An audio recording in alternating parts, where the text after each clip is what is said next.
Realme 5 Pro update enables Nightscape mode for front camera, brings November security patch, more. Realme has begun the rollout of a new software update for the Realme 5 Pro in India.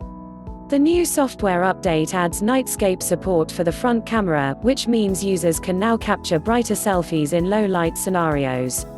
The latest Realme 5 Pro update also brings optimizations for the phone's gaming performance as well as the camera output.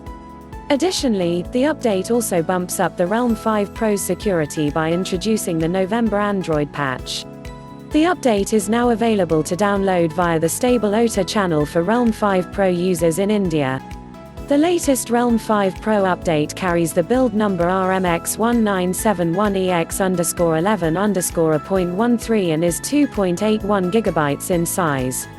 The update is based on Android Pie with ColorOS 6.0 skin on top. Talking about the changelog, the most notable change is the arrival of Nightscape support for the front camera. Nightscape is the dedicated night mode on the phone's default camera app. Thanks to the update, users can now capture brighter selfies by enabling the Nightscape mode for the front camera. There is also mention of noise optimization for the camera in dark environments and resolution of a reddish tinge issue in the images.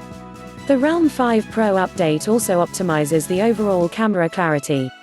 As far as gaming goes, the changelog mentions that a frame drop issue in the Arena of Valor game has been solved. Talking about the power consumption, it has been improved as well for partial video scenes. Realme 5 Pro's latest update also claims to fix numerous other issues. For example, it resolves a network connectivity problem in partial areas and also addresses the information error prompt issue that appeared in the notch region. You can check for the Realme 5 Pro's latest update by going to the software update section in the phone's settings app. Alternatively, you can head to Realme's official update support page here and manually download the update file. For more updates, subscribe and share this video.